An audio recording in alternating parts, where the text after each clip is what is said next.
Hey, you're listening to Soul Games, the podcast. Where we explore new ways to enjoy the game of life with a touch more soul. And a lot of fun. So let's play. Shall we?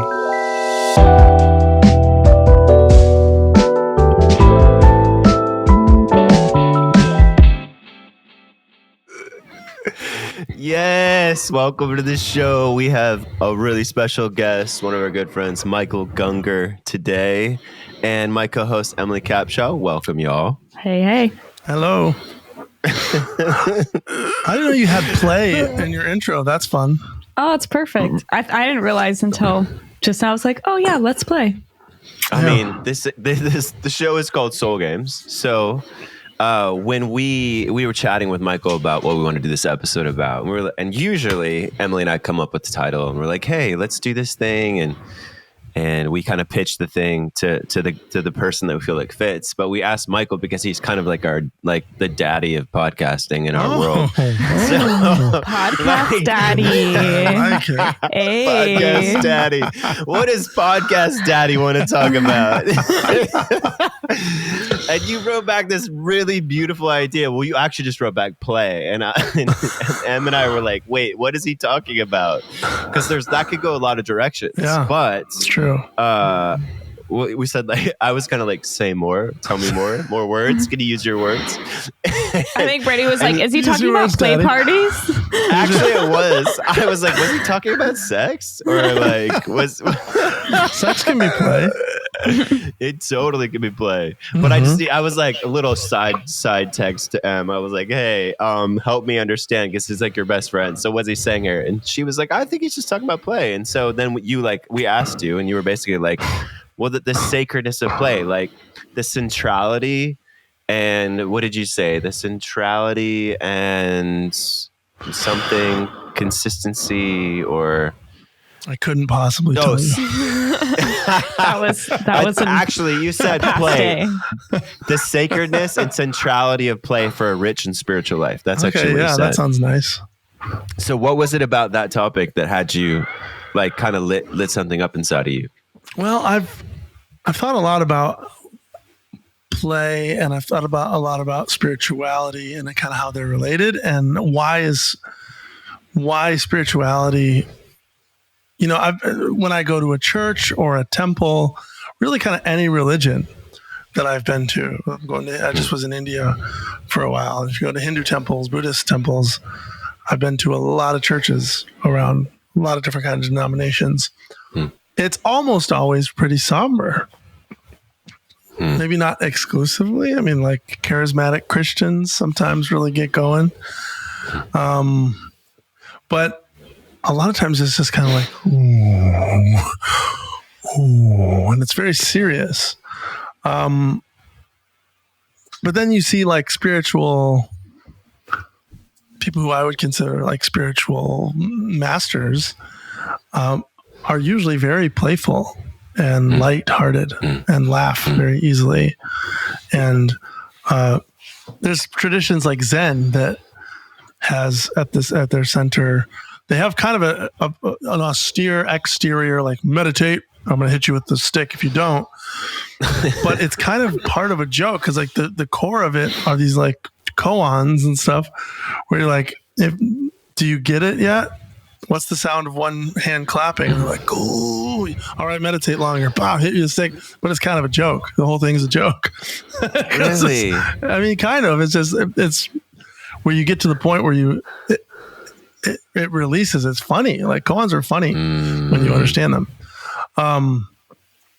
So I'm interested in the relationship as someone who's grown up in so many spiritual communities and around that world. Is it possible for it to be more fun? Is it possible to allow play to be spiritual as well? And maybe even is play sort of in a way the pinnacle of what spirituality could be?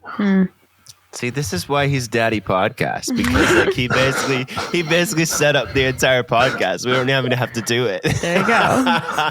And also exactly why he's my BFF, because I mean I've said so many times on other episodes like about how I've abandoned the like reductionist and abstaining type of spirituality for just a really hedonistic pleasure seeking spirituality at this point, where I'm just like, yeah, what's going to help me like have more pleasure? That's what I want to do. So yeah, that's why I feel like we bond over this for sure. We see that the same. Well, I love it. I love the concept. And for you guys that don't know Michael actually, he jumped, I think you go by he. He jumped on the podcast a couple years ago when it was called The Unravel. And we had an interesting conversation around how letting go of belief changed everything. And I've gotten to know Michael a bit more over the years and always have had the best chats, best conversations, like from like complete like the depth, the going into the deep or whatever the thing is, to like complete hilarity in the next sentence. Like I remember, you remember when we were at your house and you were there, we were in the kitchen. It was like, I don't know, sometime in the last year. And I was actually having like a pretty intense attachment wound kind of thing show up in my body. And you were like leading me, guiding me through this like thing that was trying to get down to like the like infinitesimal moment of like time where like no suffering exists, and like there was like you were just like fully present, and like you were like helping me drop. Do you remember this moment? I do remember, actually. Yeah. I mean, it was probably 2 a.m. like exhausted. Yeah. And I think at the end, like you kind of led me in, and I was like understanding and dropping down. And I think at the end, maybe you asked a question, and or maybe I just said, I understand like what you're doing and what the teaching is, but I just think it's bullshit. Yeah, I remember that too. I remember that comment. I remember that comment, and I remember at one point, Brady, you asking Michael, like, what would you tell me right now to like help me not suffer? And Michael goes, right. Why would I want you to not suffer? I do remember that one too. I think the beautiful part of it was like, I don't know if the practice helped me, but like that like moment of laughing together and connecting around the hilarity of like, I mean, the whole thing was play, like in a sense, right? Like it was all play. And I think that's what I appreciate about you. Like you have these really beautiful sides to who you are, which is like somebody who can like drop in like a really deep, profound moment. And then the next moment, like, you know, make like a self-pleasuring joke or something like that. And maybe it's not a joke. I'm not sure, you know? So you never know. Never know. Oh my God. Well, thank you. That's very sweet and kind. And I mean, I think of Jesus. Even that was my, my guru growing up. Jesus was my guy, my best friend, my God. And we always took his teachings pretty seriously, even though it said in there, like, my yoke is easy, my burden is light. Even though he said, if you want to understand me, you got to be like these kids who I imagine were playing, like, what you guys are all like, what does he mean? And some of what are their jokes. Some of what he's saying is joking or just play, and it's playful. It's like he's telling stories and he's using kind of outrageous examples, and it's just inviting you to see life as it is and be what you are, as you are. If you think about what a joke is, it's just making light of something and creating laughter and joy. And so in a way, it's like people talk about the cosmic joke. I feel like everything is a joke on that level, that it's all literally just for our own entertainment and pleasure and laughter and joy on some element of it. And so the more you start to understand that, the more you see everything in this joke, lighthearted way. Yeah. It's available to see it that way. We've had Michael, we've all had like conversations where we drop down into like, what does this mean or meaning? And then Michael, you'll be like, there is no meaning, right? Like everything is whatever, whatever. We'll have these kind of conversations. And today though, as I was walking around thinking about this episode, I started to ponder the feeling in my body that all of life was play.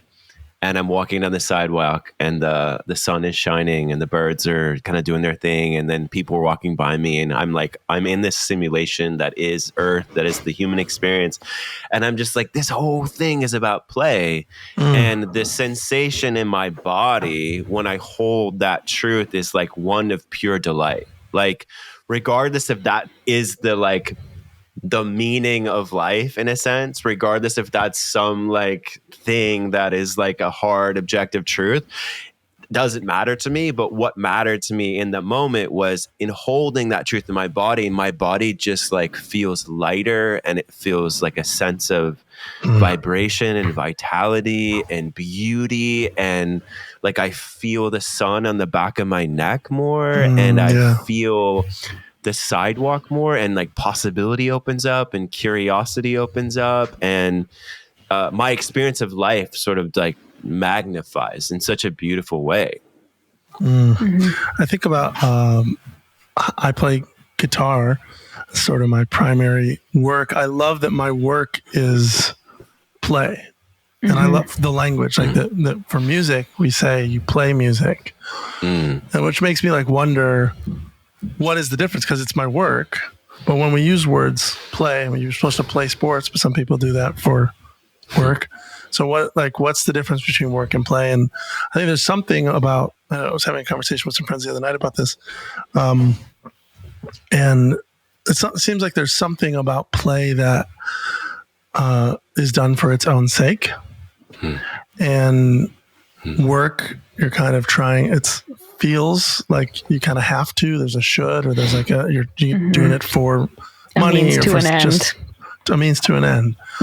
And when you're in play, it really is for itself. There's like something about you're not, when you're just like playing as a kid, you're not playing to get to the end of the playtime. If you're really having fun and playing, you're playing for itself.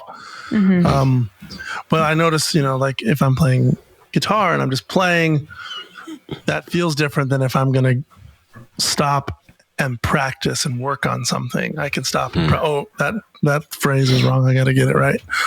And there's a little, but can we allow our work to become play? Can we allow and even the words that we use in spiritual community and in spiritual language, a lot of times we talk about doing the work or spiritual practices. Like when I'm practicing guitar, that's more like work.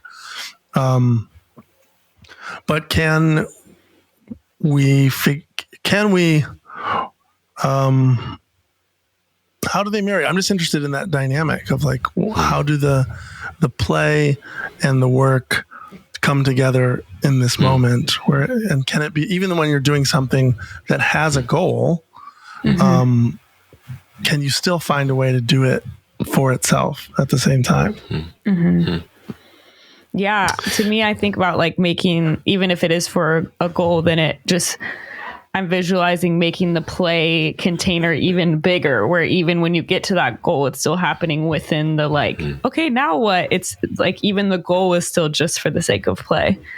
So just like this whole life is not to get anywhere, is like when we die, it's going to be in the middle of things. There's not going to be this like, now it's the end and we've arrived. And so understanding that every goal that we reach is still happening within the playing. It's not like now we're getting to this thing. Yeah. That's how I look at it. I was looking up sort of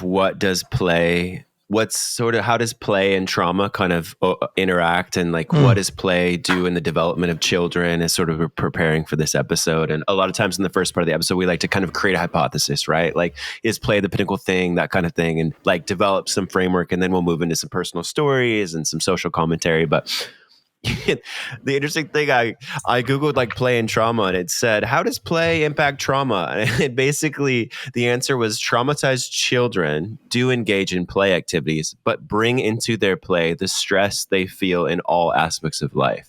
Play then often becomes totally focused on winning and losing, control, they become critical, they become obsessed with rules in an attempt to alter the process so they do not come out as losers.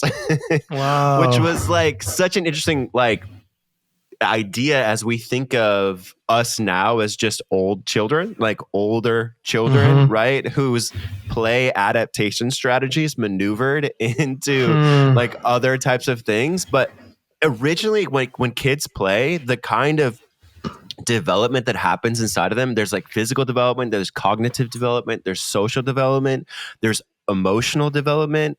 There's like things that kids that only get developed through play. Like they learn how to cooperate, they learn how to socialize, they learn how to have empathy, they learn like resilience, they learn self-confidence, like they learn agility and balance, they learn like language skills, literacy. Like play is the foundation for all of these incredible developments within children.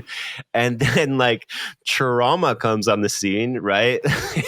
And the play maneuvers in the development of what it means in a human into these things like a capitalistic society and like getting to the top and like winning and like all of these kind of things. So play is play like that, as well as it is like, I think the thing that you do as a kid, but it's like filtered through maybe a more pure vessel or like a more traumatized vessel, right? It comes out like a little whack. Like, and I also thought of my childhood, like I was obsessed with winning and losing. Like I couldn't lose. And I'm like, oh geez, I have a long ways, like, actually maybe not a long ways to go, but like just to come back to sort of the original heart of what play looks like as a child, which maybe was the pinnacle, which was the invitation of Jesus that you sort of were talking about originally. You know, the conversation I was having the other night with the friends, there were some people from my Patreon that we were all talking, and one of the people brought up how sometimes in spiritual communities and in like traumatic situations or just socially, it can get hard to maintain a spirit of play. If somebody comes in that is traumatized, or if somebody comes in that is like sad, you know, like if two of us right now are playing and laughing and then one of us starts crying and sad, the other two would probably go, oh, wow, what's going on? Are you okay? And we kind of like lower to that vibration more. Then there's this kind of higher vibration, if you will, of laughter and play that like anything that's happening is just part of and you can even in play, you can be pretend sad while if you're putting on a play and you're acting, like, no, why? But if it somehow like actually lowers the emotional vibration of something, like, oh no, they're actually really crying. It almost feels inappropriate or something to play over the top of that. So that's just an interesting dynamic that how can we keep like in a world that isn't just at play, in a world that we've forgotten that we're at play, and people are really believing they're suffering. How do you not bulldoze over that and be just like laughing at them in their pain? Yeah. But also not get like fully trapped in their belief with them and kind of like hold it lightly. It's almost like a good actor. It's almost like you when you're acting well, I'm not a good actor, but like Emily, you're an actor.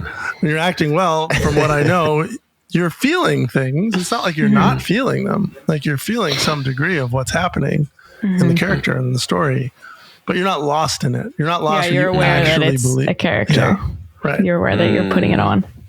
Yeah. Yeah, that's beautiful. So the hypothesis is this: what play is the pinnacle achievement of the most spiritual man? I would almost say, like, what does it look like? Like, what changes when we place play as a centric value? Yeah, what does that create for us? And, you know, play, like you said, can be like massively offensive, right? To somebody who's in a different like maybe a stuck trauma point and stuff. So it's interesting, like a thing to dance with. Well, should we get into the first segment? Yeah, let's get personal. Let's get personal. Let's get personal. Personal. Personal. Let's get personal. I'm just looking at the look on your Okay. face, Michael. You're like, that's the first time you've heard it. You're like, oh, wow, they've got music. Here we go. That's great. I love it. I was enjoying watching your face as you were playing me that. So this is a segment where we get personal around the content of the show. So the sacredness of play, the conversation around centrality of play for a rich and spiritual life, where we just sort of share personal stories in this vein, which we've already been doing, but figure we would drop down a little deeper. Anyone that comes to mind? I was thinking kind of as you were talking about childhood and play in our childhoods, it made me curious to hear from both of you, and I'll share as well what the narrative in your childhood was like around play. Because for me, I feel like I had a very unique childhood in the sense where play was really valued and celebrated in my house, and I was homeschooled until high school, and so my mom put a massive emphasis on like making sure we had a lot of time to play, and a lot of it was really imaginative and like creating whole worlds and stories and TV shows and like just constantly being creative. And I feel like there was a lot of time for that in my childhood, more than the typical experience. And it felt really, really celebrated. And I feel like that's a big reason why my life still kind of looks like a lot of play and always has as an adult. And some other people will like comment on like, how are you, like, what do you even do for work? Like, have you ever had a real job? Like, how do you pay your bills? Like, you're always like somewhere doing some crazy thing. And it's just always been very natural to me to keep play first. And when I'm thinking about how to generate money or what to, like, I'm thinking of it in a creative project based way. And I don't feel like I really had to overcome some conditioning of like, I need to get a job and do like, cause it's just, I was really fortunate to grow up with that being a major part of my childhood. And I'm really grateful for that. So I'm curious what narratives did you guys have as children around play, and how does that show up for you now? Go ahead, Michael.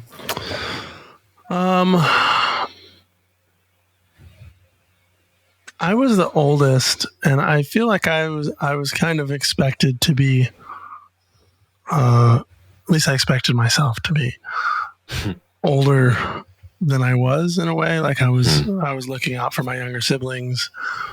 I was babysitting at like, very young age, 8, 10 2 years and a old. half. Around there, yeah. 3, 2.5, 3. Yeah, mowing lawns at 6. I was always, but I played music. Music was always kind of my way to play the most. And, but I think part of how serious my childhood and my spirituality was, aside from when I got to play music into it, is probably why I'm passionate about this subject right now. In a way, it's like, oh, wow, this is much better. If, the story of like, we got to save everybody from burning in a lake of fire forever by changing their beliefs just isn't that fun, We don't. That's a kinky game to play, but like we're not gonna play that one very long. You know what I'm saying? Like if you knowingly play it, we could do like the lava pit where you got to like jump from the couch to like the chair, right? And then but like if somebody actually is really gonna die, like that's when the game stops, right? Totally. Yeah, if you're actually jumping in lava and people and you're laughing, then you're the devil. That's a fine line. Right. So life was serious for you. Like it was a little more on the serious side. Yeah, I was always kind of a weird guy playing around, but it wasn't necessarily connected with my spirituality or. Interesting. Yeah, I would say for myself, it's an interesting way to like think about how play was characterized as a child that you sort of brought up, where my parents were like, hey, get out of the house. Like there was 5 kids and I'm a triplet and I'm the oldest. So like it sounds like the dogs are playing too. So literally, I was going to say the dogs just started playing as we talked about this. So if you hear some squeals, that's the dogs wrestling. Which we weren't allowed to have dogs as well in our household because my dad was like allergic to pet hair, but there was plenty of kids, so I don't know that we needed dogs, right? We would go, like my mom would be like, get out of the house, like come back at 6 when dinner is, right? And so we would like get on our bikes, or we would like go in the woods and we would like make forts, or we would go rollerblading, or we go play water sports because I'm from Minnesota during the summer. We play volleyball. We played like so many sports. And I remember my parents going in high school or in like middle school, high school, like you can either get a job or you can play a sport. I was like, that's a no brainer. Like I'm not getting a job. They're like, you have to do something. And I was like, I'm going to go play a sport. And interesting, like my play journey, like I played sports through high school and then I played through college and then I played baseball professionally. And then it got to a point where like baseball wasn't like play for me. It was about winning and losing. It was about like massive moments and either striking out or hitting a home run. And interestingly enough is when music sort of was my outlet as well, just to like, there was no pressure on it. It was just like, I would grab a guitar and I would play and I would sing and I would write songs and I would create. And it was the thing that sort of brought me back home to myself after like my pretty intense competitive baseball experience would happen. And so I think I just had pretty like mixed signals, right? Like one was like, go play, do whatever you want. And the other was like, be the best, right? In the midst of playing. So play has felt a bit like complicated for me. And I've also told my parents, like, I'm never going to get a real job, like ever. And I still haven't really gotten a real job like 40 years later. So I think it was really encouraged as well, you know? I noticed in those stories, like in thinking about what play is even, and what is it? Because it's not just like spinning around in the wind. It's not like play, even with a baby or with animals. When the dogs barked, I was like, they're like pretending that they're going to attack each other, kind of. And then like going to the edge of like, yeah, and then they're playing though. Like, what is that? There's this element with a baby, you're like, I'm gone, peek, and it kind of scares them a little. It's like there's a little bit of like fucking with somebody. You're kind of like you're going to the edge of fear or of the unexpected or of, but not fully moving over into panic. So I think even what we call play with sports, like, yeah, all sports are trying to win, but what is it when it does transition out of that? This isn't fun anymore. I really believe I need to win. And there's that something line of too far. Yeah. When it's like, oh, am I actually in danger? Or like, are we still playing? Is this still a game? Right. Is the lava real on the, or is it carpet? And that like, that belief line, I think that is maybe that's kind of getting to what we're talking about. Yeah, the belief, like, the belief feels like a big part of it for sure. How to hold it lightly. If you don't actually believe that losing is going to make you a worse person or less valuable or less loved, or you know, it can suck to lose, but if you're playing and you lose, it's a different feeling. That's, I think, the area where I've had the most struggle with seriousness. The plague of seriousness is actually like, it's been easy for me to do it in my external and my doing, but the internal narratives have definitely been like, I think in my seeker phases, especially when I was really trying to figure out like, what is the meaning of this? Like, what's that spiritual longing felt really serious for me and like led to some deep depression and a lot of worry and anxiety for a long time. And I think that's where it showed up for me. Even if on the surface I was like traveling Europe and like doing whatever, I'm like, yeah, I want to enjoy my life. Like that made sense. But there was this internal narrative that felt very serious. And it was all around belief, I think. And I remember a moment where that really shifted. There's been different moments where it's hit for me, but I'm going to tell a psychedelic story. Got to do it. Oh, let's go. I've got a psychedelic story too. Great. I'll open up that can of worms. We can dive in. Yeah, it was a really beautiful breakthrough around play for me. I was with a bunch of friends doing a journey together in a house in the desert. Michael, you weren't there for this one. Otherwise, you would have been playing with me for sure. No. And so, yeah, it was like with a group, and I was kind of by myself for a little while in another room and like going through my own individual journey for what felt like a lifetime, as it tends to do. And when I came back into the main living room space where everyone else was, I was in this like just vibrant, dancey, like floaty space, and you could feel the tension of the collective space in there, where everybody was in. There was like music playing that was really intense, and everybody was in this like, like serious. Like the seriousness was palpable in the room, and I was like, oh, okay. And I actually had my dog with me, who's playing in the ground right now. You might hear some of it in the background with my friend's dog, who I'm dog sitting for, but she was kind of, I was like very aware of her and not having her like mess up the house or do anything. And there was this rug that she kept like picking at, and I was super conscious of it. And I saw her picking the rug, and I was like, stop, like trying to get her to relax. And she was just picking at this rug, and the room felt so serious. And I like was trying to get her to calm down, because everybody's like meditating and in this very spiritual place, and the dog is like being noisy and picking at the rug. And I got this moment of self-awareness of like, I'm trying to control this animal. Like it became so funny to me. Like I'm trying to control this animal from just being an animal so we could do this very serious thing. And I was like, she has all this pent up energy because she just wants to play. And so I took her outside and just started chasing her around. And we were just like running in the yard, and I'm like rolling around the floor with her. And I felt like this breath of fresh air of how much I needed to play. And then I started like weeping, because I was like, oh, I've been doing this to my own self, where I'm like, stop picking at the carpet, like sit still, be quiet. This is serious. Everybody's meditating. And like having that conversation with my own inner child.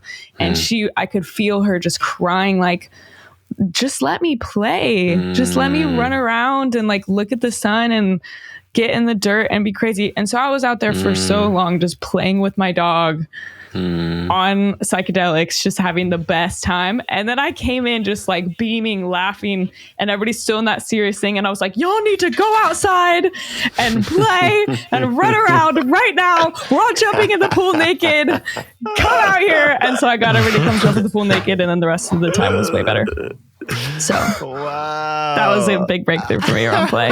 I feel like we had the sound design too, of like the dog in the background, and like as you were like, telling as the I'm story. telling this, and right when I finished the story, they stop and they're chilling. But it was like, it was the sonic experience for you to really feel the dog energy as a key part of that story. But isn't there like something about psychedelics that like, I mean, at least for me, that brings you guys back to like that really pure-hearted, like playful, childlike sense? Michael, have you had similar experiences? If I take psychedelics, I laugh and laugh and laugh and laugh. Right. Even if I'm crying. Like the last time I don't do psychedelics much anymore, but the last time I did one, there was one moment that was like I could feel some ways that I couldn't save my daughter Amelie from suffering. Like, and as a dad, it's one thing to like accept my own suffering, or this, Brady in the kitchen being like, why would I need you to change your suffering? But your daughter, my daughter, I found for me, there was some, just really loving her and fully allowing her inside myself to suffer as much as she wants. Like, so I'm crying, but also I forget what happened. Then I started laughing immediately. Like, it's just, they were both there present. Like the absurdity of all of this, of form and bodies and death and pain, all of it being in a state where you can see the cosmic joke of literally everything. But the joke, to tell a good joke, you sometimes have to believe, like being a good actor, you can't just pretend that you're done. You have to no. So you got to feel it. And the feeling is the joke. So if you are fully feeling it, fully allowing it, there's often this inside or transcending, however you want to visualize it spatially, there is peace holding it. There is joy and play that's bigger than the temporary crying and suffering. Yes.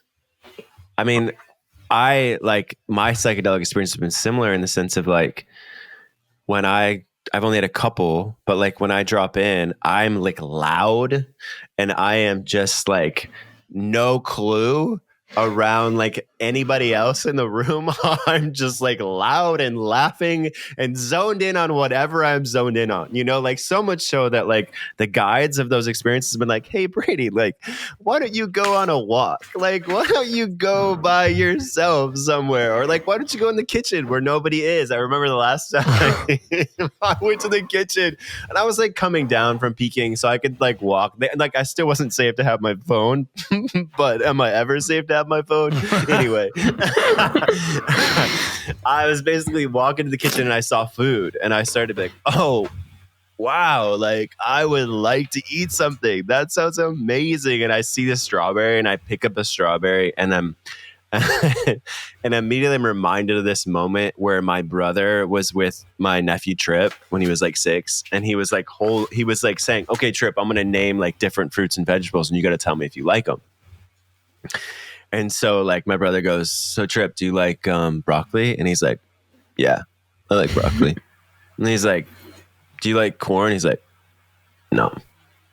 And then he's like, do you like strawberries? He's like, I love strawberries. I love strawberries. Like this 6-year-old kid's the cutest thing ever. So I picked this strawberry up coming down from mushrooms and I take a bite and I'm like, I love strawberries. I love strawberries. And I just said that for like 5 minutes and people were like just dying. And I'm like, I was inhabiting my full 6-year-old self. Like it just feels like it awakens this whole thing. And like, I remember walking in the other day to this room where we were doing like a Soul Games one day hang where like there was breath work and I don't know, there was like a workshop thing and then we were going to chill. And I walk into the room and it's right before the breath work starts and everybody's like sitting like lotus pose, like being super quiet, like uber spiritual.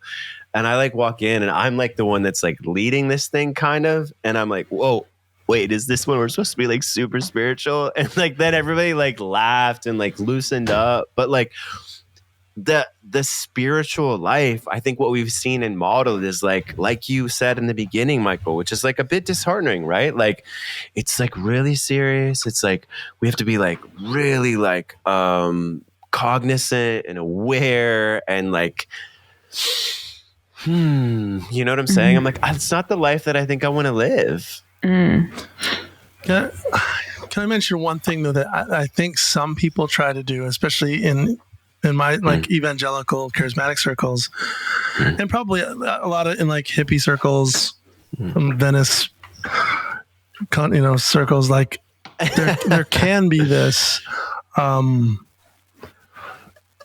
You start seeing how play is beautiful. You start valuing it, but then one temptation that can happen is to spiritually bypass to get there. So it's like we're sad. Don't be sad. Just tell jokes and just laugh. We're happy, and it's fake or it's avoiding the love and light people. The love and light people. I brought them up in the last episode. Yeah. So like, I had an experience at ISTA. Emily, you know about ISTA. Which is the Institute of the Sacred Temple Arts. International School of Temple Arts. There we go. And it's this crazy retreat that involves like shamanic sexual healing. But anyway, I went there I wanted to heal, and I had two sort of goals when I went to intentions. And one of them was to heal from purity culture. Like I didn't believe in it in my mind, but I still could feel remnants of it, even in my reactions against it. Like the fact that it still held any weight for me. I was like, okay, there's still something about it that owns me. And we have these whole like release sessions that we're doing, emotional release, and we're weeping. People are banging on pillows. We're screaming into our hands. We're crying, snots everywhere. It's very emotional and intense. And I'm releasing about purity culture. And I'm just like, I'm feeling angry. Why did they take away my innocence from me in a way, that like the pure innocence of pleasure and play around my sexuality? Why was it sullied? And what they take from me? I was a victim, right? I was just, and then I went so deep into it, fully letting go into that experience of grief and anger and all whatever came up, that suddenly a switch came where it was like, I saw my own kink in it. I saw what I got out of it. I'd seen before what they got out of it. I was like, it's just a kink for those people. They're just like, but I didn't see it as my kink. What was your kink? I mean, it's hot. Purity culture is hot. If you're like, don't look at these titties. It's like the most extreme version of like teasing. Yeah. And delayed gratification. Totally. Sexy. You naughty, naughty boy. I would never. I am too righteous for that. And it's a very kinky game. But I saw my kink in it, and it was like, oh yeah, it made sex exciting. It made women's bodies more exciting. Everything was a little bit more like, ooh. And so I just saw my own excitement kink in it. And the crying immediately again turned to laughter, but not from a bypass way. I went so deep into it that I found the game. And that's the kind of like, I don't think the true joy, the true rejoicing, the true play is found by bypassing our lower emotions, if you want to call them that. I think it's through them. I think you go just fully let them happen. Wow. Dive all the way into your, I'm a victim. Arjo, wasn't it great to be a victim? Yeah.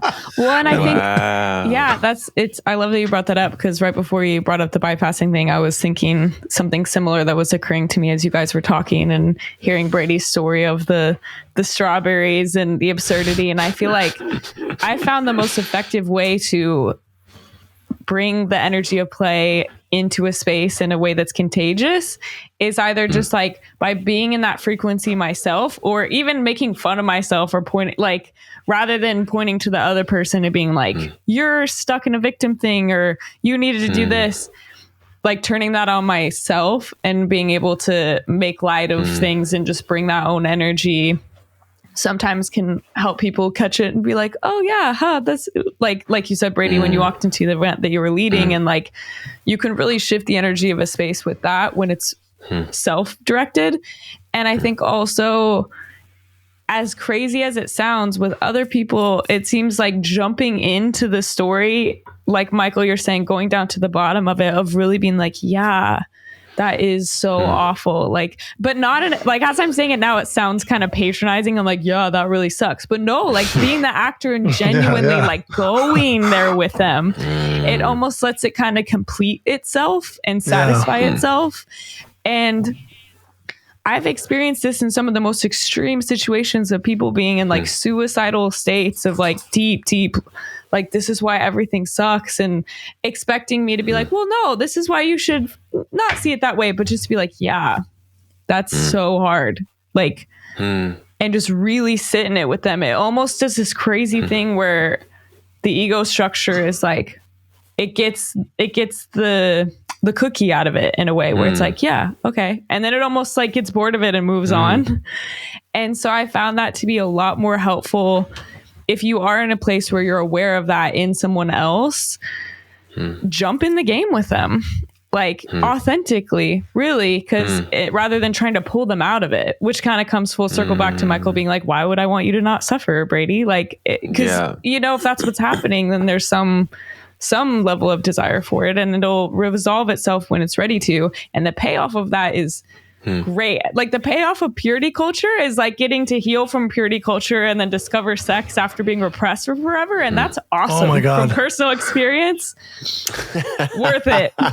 I mean, it's like such a grand version of the dogs going up to each other and be like, ah, and then and then the break. Like you just do that for like 40 years though. But it'll resolve in its time. It resolves and it's amazing. Yeah. The longer you're stuck in the believing it, the more satisfying the release is. Like I talk about how it's like everything is an orgasm to me at this point in life. Like literally I like everything is an orgasm in the sense that what life force seems like it's doing to me is like contractions and expansions over and over, like constricting energy and then releasing it. And the more you constrict it for the longer you constrict it, the more satisfying the release is. It's like edging. And a lot of people are edging in all kinds of different ways.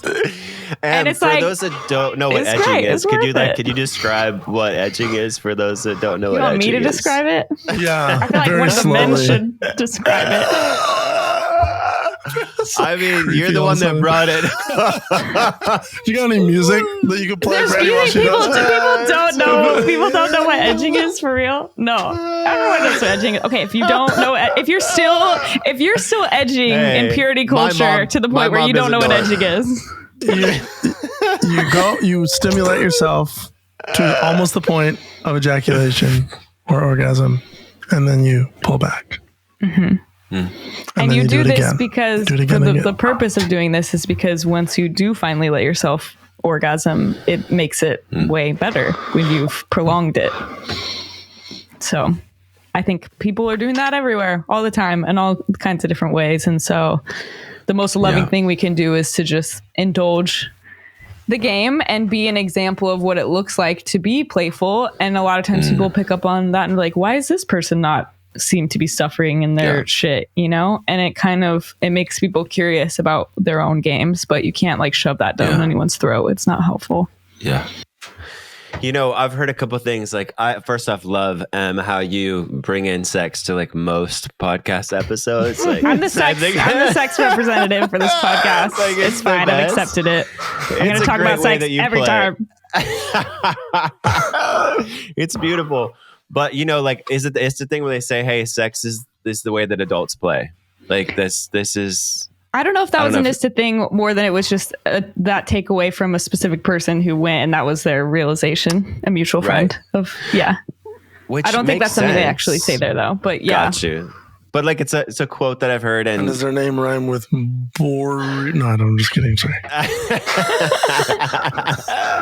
But then there's the whole thing where like my friend Elena Dominguez says that the way a lot of the two primary ways that people heal trauma is actually through play and orgasm, like play and sex, and it does this interesting thing where it like frees you up. You know, I was thinking about like as you guys were talking, I was thinking about my nephew Larkin and my niece London, right? They play and then they fall down and they have like this thing that happens and they get like really sad or like really mad. And then they just need a moment where they're with in the midst of their like big emotions, where they're just like held and like feel safe. Like I was thinking about what are the qualities that actually help me get back into a spirit of play, like actually feel the freedom of play. I think one is safety, and another would be like some sense of solidarity or witness in the midst of maybe whatever suffering moment that I have. And when I'm with someone I feel safe enough with, and I feel like they're with me long enough, you know, there's just moments with my nephew and my niece where they just go like, oh, okay, I'm good now. Like I'm good.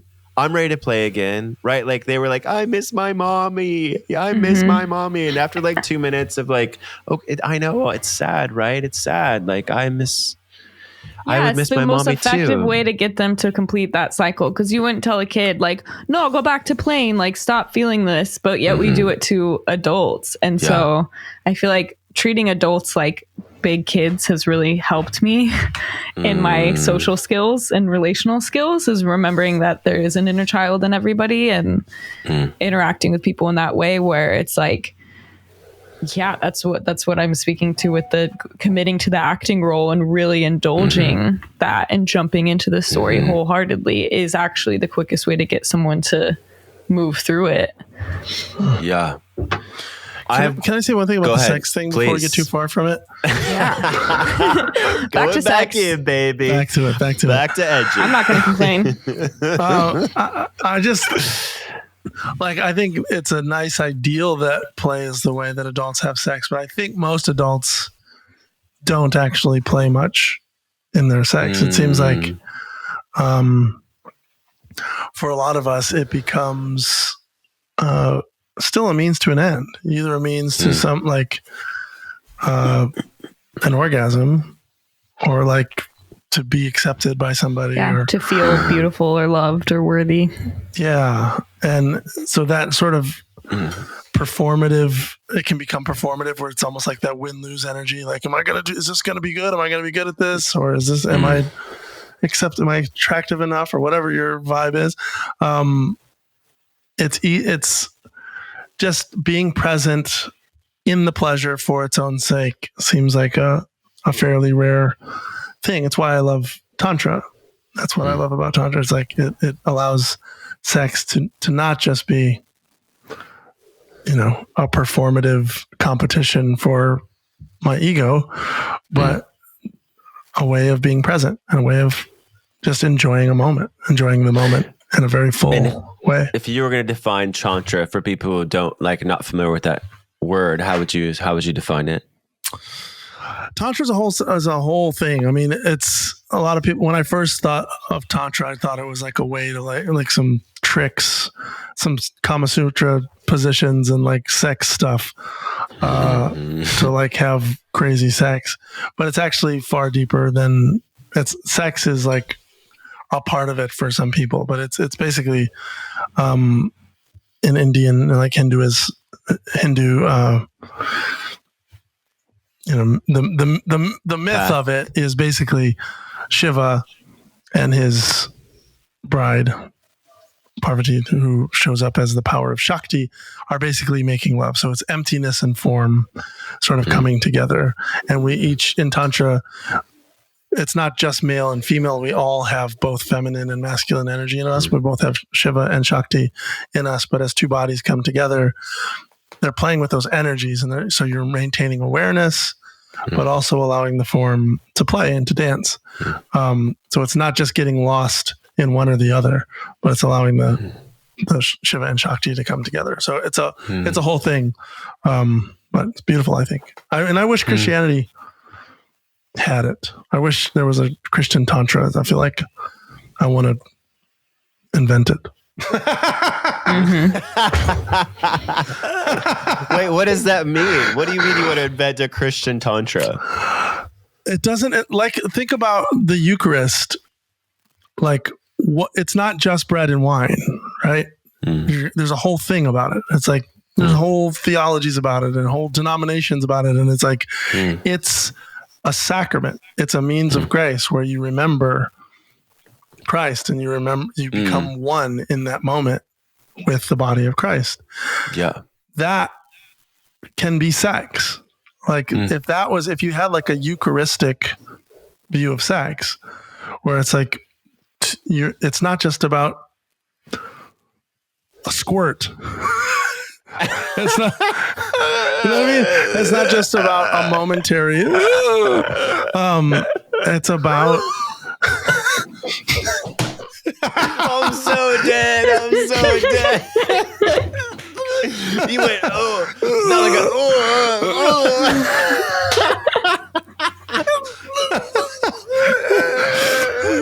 Wait, what is it like again? Oh my god. Hillary always used to. School. I know. Hillary always used to, like, before liturgist events, she'd be like, all right, everybody, O face on 3. We'd all have to do our O face. That's amazing. I'm dead. Yeah, Well, it don't was really you great. think that the like the baptism of the Holy Spirit was kind of like in some sense like in that category where like you had this infilling of love and warmth? But it wasn't around This sex. warmth. I mean, it wasn't explicitly at least taught, like, use sex as sacrament. Yeah. There was like a comparison to Christ in the church, kind of abstractly, kind of like uncomfortably. Right. There's not images like tantric books of like, here, you sit here and let her sit over your lap, like a full, when you're in the tantric moment. Like, think about in the Eucharistic, I was just hearing yesterday from my mom, because my dad's like a bishop, all these moves that they, like, the way that they move their bodies exactly during the Eucharist thing. Like, it's not just break it. It's like every little thing they say and do is important. And yeah, so if you did that with sex, if you're like, this is a way for the divine to experience itself, if you had that theology, like, this is a grace, this is a sacrament for the divine in you to recognize the divine in me, and for that union to be the union of the divine. That's powerful. It makes sense to me that it's not there in Christianity, in the sense that Hinduism is rich with practice, and Tantra is like a subset of Hinduism that's still kind of its whole own philosophy and way of life in itself. That's beyond even just sex. Like, I'd say breath is probably the primary center of Tantra in itself. That's utilized the most as a common thread, but it's really like a way of being with life, and sex is a way within Tantra that you can practice the way of being that is Tantra, and all of that's still within Hinduism, because Hinduism is so rich with practice. Christianity is not rich with practice, it's rich with tradition and like certain, like, oh, we do this thing in this traditional way. But I think there's a difference between that and practice.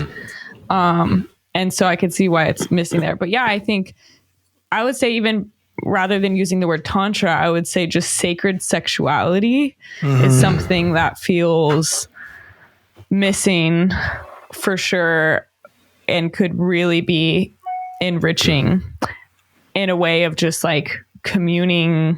Like, there's the acknowledgement within Christianity that sex is sacred, but it's just like, it's sacred, so only do it with who you marry and to have babies. And that's what makes it sacred, but not sacred in the sense it's like, this is kind of the perfect metaphor for life itself and creative life force energy, and to get in tune with what all of this is and kind of do this metaphor practice of it that can really reveal so much about the rest of your life. There's like rich possibility within it, but it's very ignored. I can understand why, but I agree that it would be a useful addition.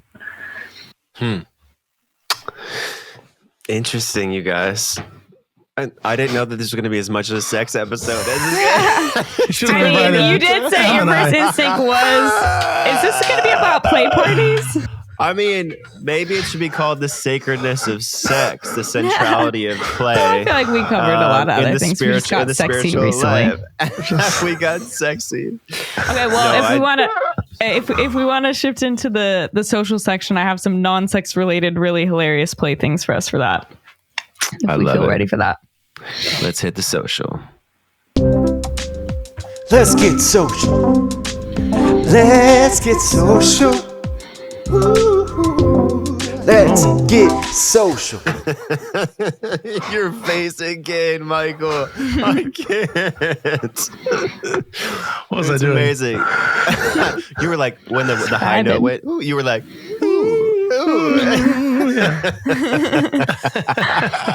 Well, hey, this is the section of the podcast where we talk about social things, Instagrams, TikToks, cultural trends that are happening in the vein of the sacredness of play, or the non-sacredness of play, whatever the vein is. I will start it out, as you're sort of looking at your thing. I back to kind of the original part of the conversation. There was something I saw recently on Simon Sinek's Instagram. He's great. Like, he wrote a book called The Infinite Game versus the Finite Game. And he basically took this idea from a guy named James Carse, who came up with this idea of there's finite games, there's infinite games. And basically the two get like the finite game is like chess, or it's like football, where you play with a goal of getting to the end of the game, and there's a winner, there's a loser, there's like rules, there's like end points, there's middle points, where the final winner is actually distinctly recognizable. But he's like, then there's infinite games in life. And he goes, infinite games are where the whole point of the game is where it's played for the purpose of continuing play rather than to win. Like, the point of an infinite game is to continue playing. And if you're going to do anything, the point of playing is to like enjoy what you're doing. And so he basically says like business and politics, I guess that's what it says here, are like an infinite game. Business, definitely, I can see that, right? Like, life in general is an infinite game. Like, the point of the game is to stay in the game. And he basically said infinite games are ones where you like, the rules can change. New players can leave or start at any time. Like, the whole point of an infinite game is to keep the game going. And so you can keep sort of enjoying it. And his whole thing is like, hey, if businesses like build their kind of key structural value system around being an infinite game rather than being the finite one where there's a winner and a loser, then they'll go way further, and it'll be like way more fun and way more innovative and more inspiring and resilient organizations, and where like the employees will enjoy being a part of it. So I think it's such a beautiful, beautiful way to like look at life in general and look at business as like the infinite game that we're in this thing to play, rather than who's winning and who's losing. Because I've been too obsessed with who's winning and who's losing most of my life. But you guys got one that comes to mind? Yeah, I'll just say on that, like that infinite game thing, a friend of mine, Darren King, actually, when I was in Nashville visiting you, Brady, he brought that up to me for the first time and framed it kind of as like, I guess there's a book about it, and the thesis of the book is essentially when you look at life as a finite game, that's where a lot of the suffering comes in, where people are trying to like reach towards the end goal of like, okay, graduating high school and getting this job, and trying to always create these markers of like the winning part. Like, we're trying to create the win in life. Yeah. And so it's a really helpful shift to see life as this infinite game that's not about creating a win. It's just about playing it. So I really love that. Okay, I can't wait to get y'all's reaction on this thing that I found. It's so absurd. It is immediate. As soon as I heard this topic, this is the first thing that came to my mind, which just shows I'm about to reveal how absurd my Instagram feeds are. But this came up. I don't remember who shared this. It came up on my Instagram. So I'm going to take you through the timeline. So this happened, the screenshot of an article that I'm going to share first. Man spends $15,000 on high-tech dog costume to fulfill his lifelong dream. This is a man who knows how to play. Is he playing, or is he So he like for real? Is he serious? Yeah. No, he like as a hobby, I guess he likes to role play, like pretending to be a dog. And so we hired this company to make this like super realistic, high tech, like dog suit that he could put on and pretend to be a dog. I'll show you another picture of it where you can see it a little bit better. It looks like a dog for those who aren't watching. This is a man in this costume. That's crazy. Wow. And he just puts this on and plays. And so then it gets better. So this happened like sometime last year, right? And so then I guess some other guy saw this and like hits up the company. Oh my God. And he's like, I gotta one up this shit and do you one better. So then I just saw this article recently. This guy hires the same company, different man, spends $23,000 to fulfill his dream of becoming a wolf. So he has to make this realistic wolf outfit and just goes around, I don't know, doing wolf shit, pretending to be a wolf. Parks, scaring kids and stuff. That's amazing. That's so funny because it's like, I love seeing stuff like this because it's just a reminder to me of like, there's some weird kinks in this bitch. And like some people like some weird stuff, but I always love when people are just willing to embrace it and be like, you know what? I really love pretending to be a wolf so much that I'm going to spend 23 grand on a costume so I can really commit to it because that's just really fun to me. Like, good for you. You get it. You know how to play. Thoughts? That's amazing. Well, I was thinking about your thing the other day. What did you say, Em, around like if something's no longer your thing, you're not gonna shit on somebody else's thing. Oh yeah, don't yuck someone's yum. Don't yuck someone's yum. Like if someone's yum is to very get much into more that costume, family friendly than your don't shit on people. Exactly. Don't yuck on someone's yum. Which it's amazing, right? Like there's so many ways to like different people's yums is like really odd, but like let their yum be their yum. You know what I'm saying? Like I think it's amazing. Yeah. Like people probably get that probably had so many like people just like shitting on the article and like that dude and how they're so weird, but like that dude, if you put 23K towards something, you like it matters to you. Like you're going all in. I'm like, dude, good for you. Like that you went all in on something. Yeah. Well, like how is that going to hurt the world? Totally. And I love that, like, yeah, that video you're referencing, Brady, about the yucking the yums.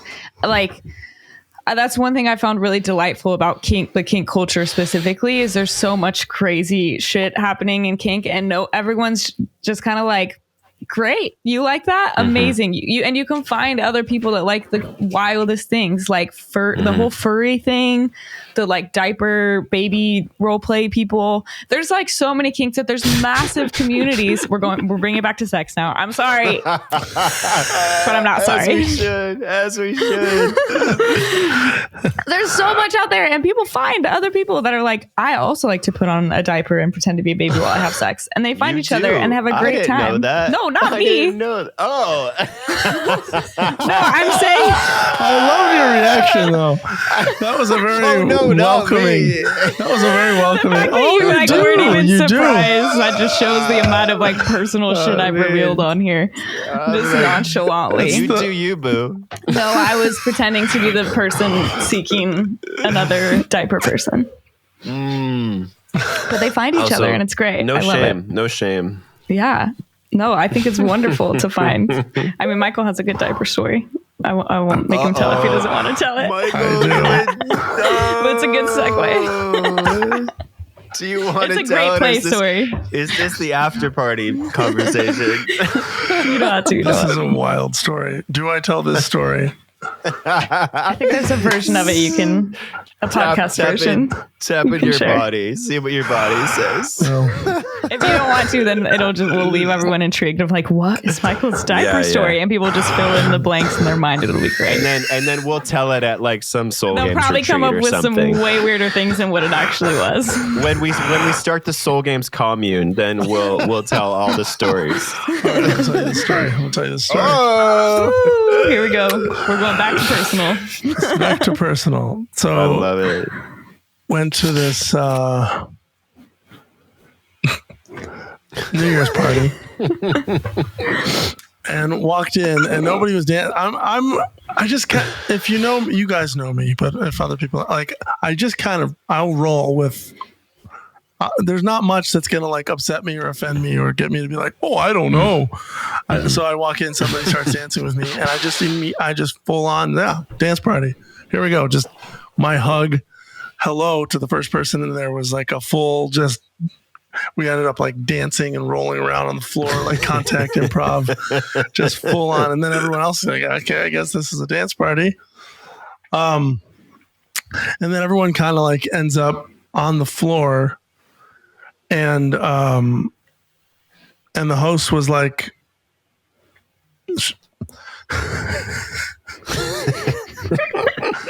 she wanted the like dance. This is gonna sound sexual. It wasn't actually a sexual thing. You're not going to believe me, but it was just a play everyone thing. was sober. These people know how to play. But this is a very wild, playful group of people. And she's like, basically, what if we oiled up and I've got these diapers? And what if we wear diapers and continue to dance? Really? Yeah. And I'm like, all right, let's go for it. Wait, so like, did most people? This wasn't a king. It wasn't that many people. It was like me and these like 6 dudes, and then like this woman, and then a non-binary person. Just kind of, and almost everyone was significantly older than me. So that's why they had diapers. That makes sense. The diapers. It sounds like the diapers were like a practical thing of like. We could all be naked, but still protect our genitals. Safety. It wasn't a sex thing. Like, it also made it not really sexy. Right. It was funny. Yeah, to just be like contact dancing with skin without genitals being involved. I can kind of understand the logic if I really go there. I will say, we laughed so hard. We laughed just for so long and so hard, and I eventually just left, and they were still doing it. They just were still dancing in their diapers. With your diaper and your oil on? Did you leave with it on? Oh, no, I changed back into my clothes.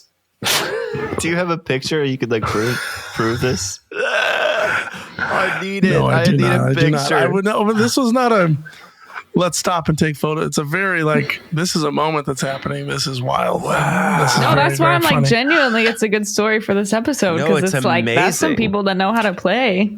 They know how to play. Like, play. And I love that they're all older than you. It's perfect. So they're like these older people that are like, this New Year's, let's oil up and put diapers on and just dance. That'd be really fun. Like, I love that. That's amazing. That's an epic story that you'll have forever, because a couple people knew how to play. Yeah. And they were down. Like, the rules changed. Right. Like, the people came in and came out. Like, they made it up as they go along. Like, that's beautiful. Yeah. Mm-hmm. And there's going to be so many people listening. It's like, that's so weird. That's not beautiful. But I'm like... That's all my hesitation of sharing. It's not a story that translates well to others. Yeah. Mm-hmm. And maybe, unless you're... But like, when you left that party, what were you feeling in your body? Like, I would imagine I was just feeling elated. great. I laughed. I mean, anytime you laugh for however, hour and a half, 2 hours just straight... Yeah. You're lit up. It's amazing. Like, comes all the way back again, to everyone was sober. Nobody was drunk, no drugs, just a sober being silly.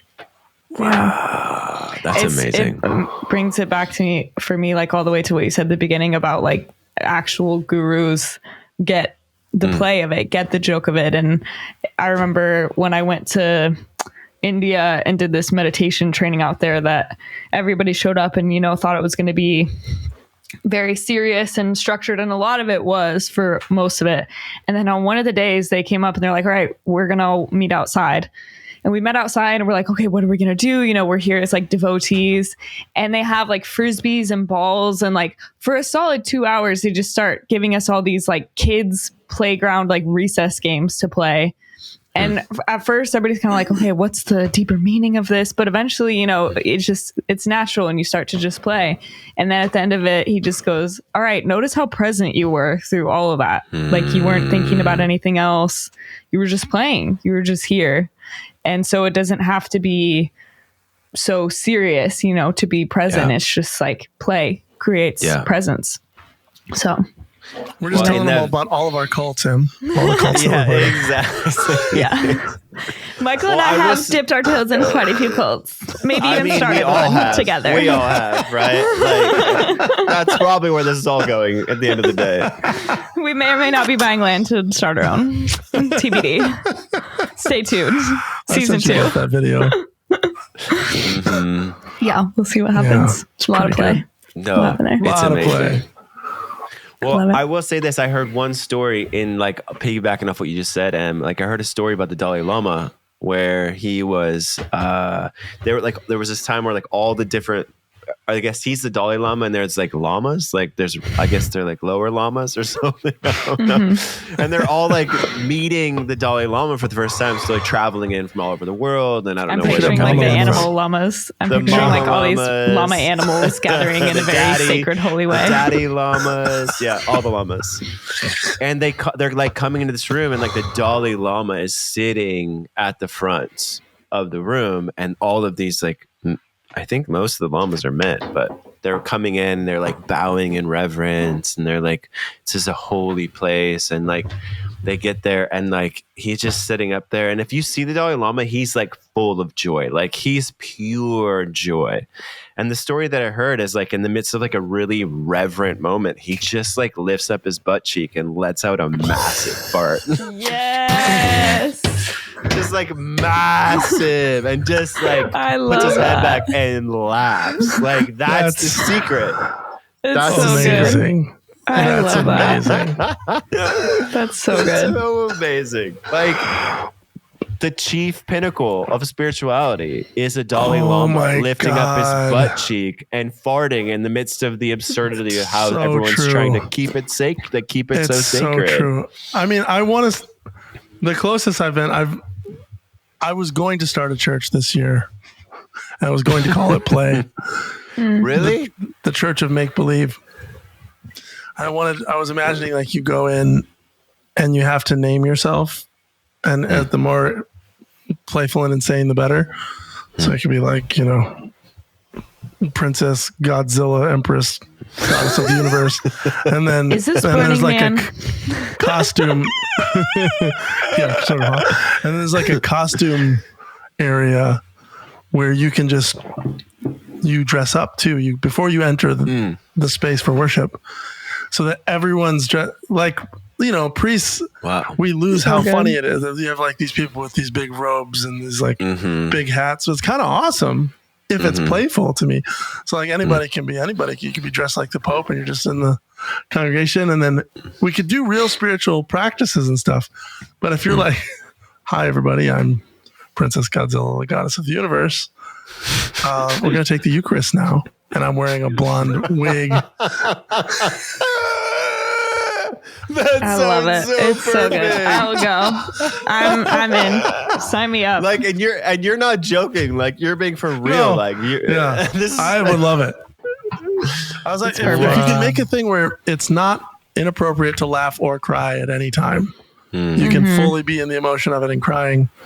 We will try to go there, but I will be wearing a gorilla mask. It's so good. and I will be wearing a diaper with baby oil on. I love it. Oh, what are you gonna be wearing, Em? Wow. I feel like dressing as like a fruit, like maybe a banana or an avocado. Oh yeah. Oh, But wow. I've never seen Em wear the same outfit twice. You say this and I don't know. believe you. I think you're just ADD. I just have a bad memory maybe, but I'm like, Yeah. how do you? I mean, I see her all the time. I'm like, how are you gonna have more clothes? No, I don't. I think I wear like a sweatpants and a t-shirt every time I see you. No. All right, should we move into the last segment? Let's get deep. Do it. Let's go.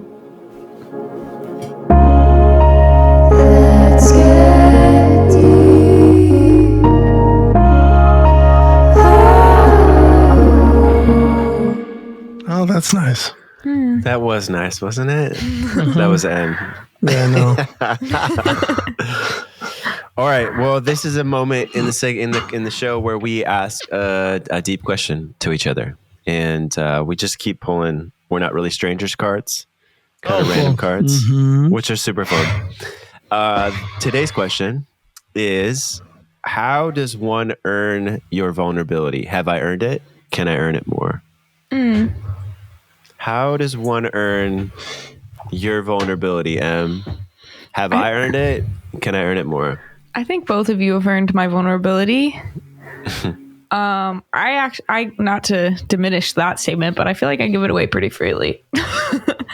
And with all my personal details I even share on this show.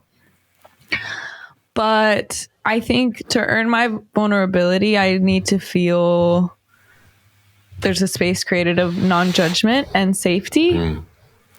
Yeah. And enough presence between whoever I'm with, where, because there's a felt shift that dropping from like, oh, we're laughing and we kind of have our ego masks on and we're like doing all the little social games. And to me, vulnerability is that shift where we're dropping all of that and we're really being like, hi, I'm here right now. Are you here right now? This is what's alive for me. And so in order to earn that level of true vulnerability, which to me is like dropping all the pretend and the role playing and just being what's alive, I think I have to feel that the other person can meet me there. Any way that we can earn it more? Just be present with me and keep loving me and accepting me when I am, so I can keep doing it more and deeper and deeper. That's a beautiful answer. What if we asked you the question, Michael, as you're answering us both asking you, how does one earn your vulnerability, and have we earned it, and how can we earn it more? What would you say? Yeah, you have. I don't have much to say other than what Em said. I mean, it's pretty much all the things I would say. A feeling of actual love. I mean, I think true love is unconditional. And so if I can sense that there is actually love here, makes me feel like there's that phrase, again, to bring Jesus back into it, but that sounds like an asshole thing on the surface of it, but that don't throw your pearls before swine. But I think there's a truth in that. It's like, why waste your vulnerability and these things that you know might not be heard and accepted on beings that won't get it or that won't appreciate it. Like a pig doesn't care about a pearl. So if you don't care about the livingness of me, and I'm just some sort of like object to you in some way, then why give you what's alive in me if you're just not even after that? So I don't get that from you guys though. But I also agree. I'm a bit of a vulnerability slut. I just told everyone my diaper story. So. Vulnerability slut. Well, it is interesting. Like there is and I think there's a slight difference between self-disclosing and then information. And then sort of self-disclosing, like I was realizing that mid-response because my first thing was like, "Oh, I give it away freely," and then as I was talking about it, I was like, "Actually, no. How I actually define vulnerability is something different than just disclosing." Right. Well, and it's interesting because like those are vulnerable shares, right? Talking about these kind of things are vulnerable. I think there comes a point where like, you find yourself like there's 50% of stuff you will not talk about, right? And then you're like, oh, and then you find safe people and you try some crazy stuff and then you share all the things and they still love you and you're like, oh, now I'm like up to 90% of the stuff I'll share, right? And then it comes like, then there's still always like the 5% or like the 2% that feels really scary to share. And like somebody's really scary share, it might be really easy for somebody else, but then there's like still that thing that like is really the thing that feels really scary. Well, I think that's the presence, because sharing something about, oh, I did this thing in the past, so you're just telling a story, which I think is slightly different than speaking vulnerably to what's happening in the moment. Right. There's a difference in the moment there. I think that in the light of that, like the thing that I would need, and I do feel like we've dropped in some really beautiful moments, and I feel like deep trust and safety with you guys. Like there's like nothing that I could say that I've done or tried or wanted or experimented or whatever that you guys probably haven't already done, right? So you'd be like, oh my God, amazing. And I've done that. So like, I don't feel anything like that, but I do know. Michael and I are pretty cringe. Right. I do know that there is this space inside of me where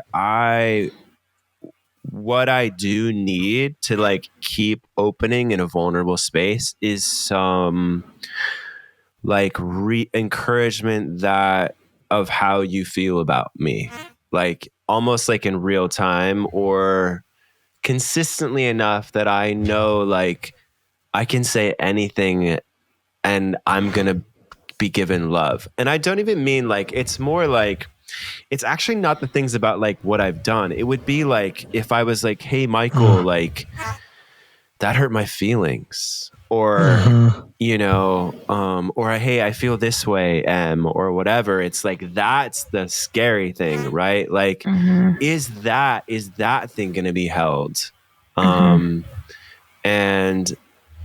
that feels like a really old thing inside my body. Like that, I think relationships like y'all have slowly helped heal inside of me, because I have had moments where I'm like saying a really vulnerable thing and you guys have shown up in really beautiful ways in those moments. But like there still is this really scared part of me where I'm like disclosing how I'm being affected or how I'm feeling in the moment. And it's like a relational experience more than it's like an out there, a third party kind of experience. You know what I'm saying?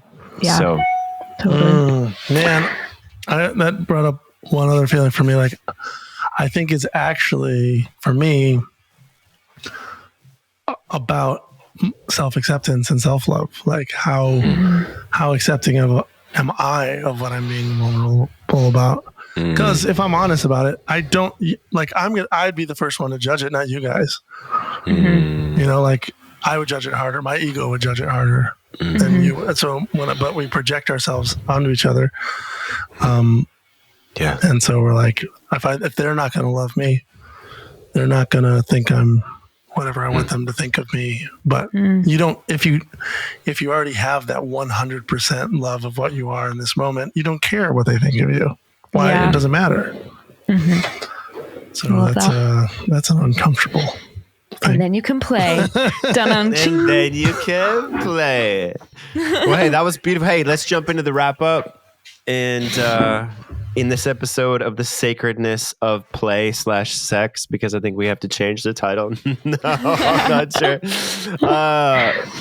What final thoughts, final conclusions, final ideas, anything?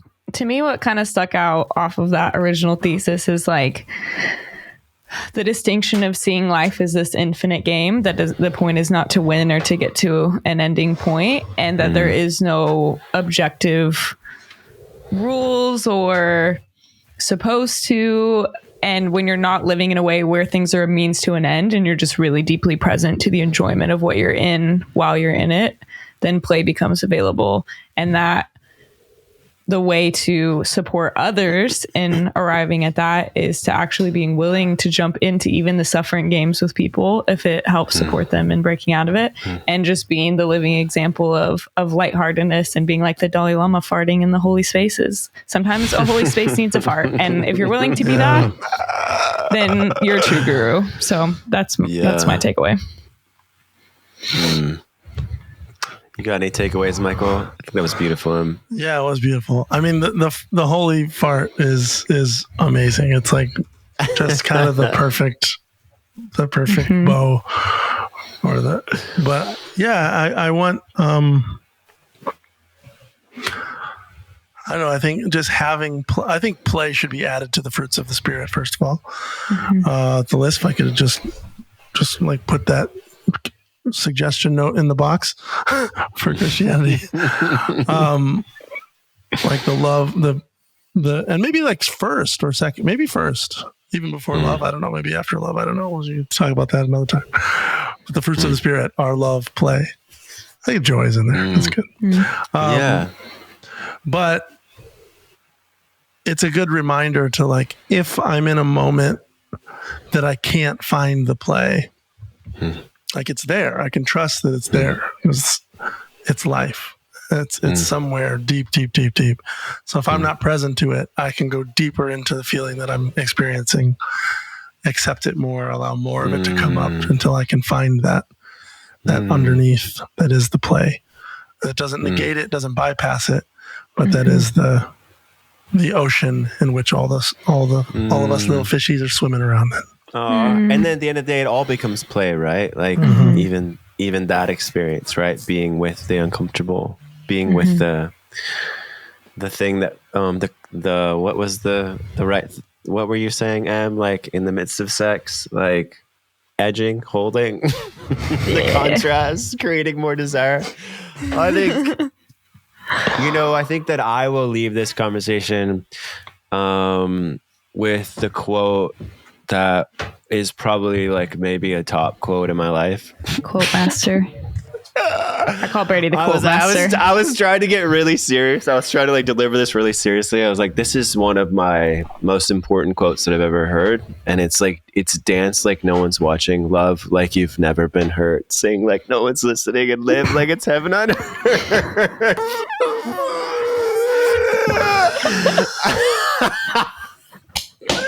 Like I try to live my life by that quote, like dance like no one's watching, because sorry guys, I can't help myself right now. This is so dumb. Fart like everybody's listening.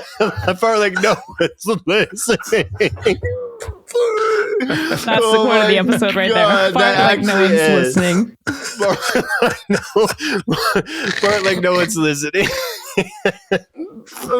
That's so good. Oh my god. That's the episode title. Subtitle. Like, play. Fart like no one's listening. Yeah, that's really good. Literally, if you can get to a point in your life where you can fart like no one's listening, you've literally reached enlightenment. Like that might be the new echelon.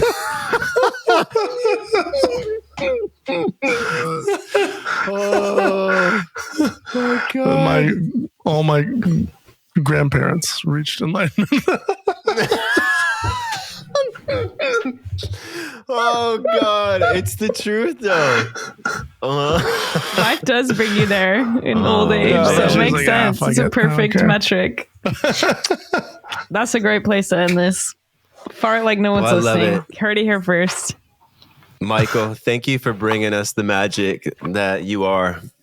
So enjoy your friendship and your the character that is Michael Gungor in the world. It's a beautiful piece of ray of light. So thank you for joining us. Thank you. Thanks for having me. So fun. All right, signing out. Appreciate you guys. Later, Em. Bye-bye. Bye.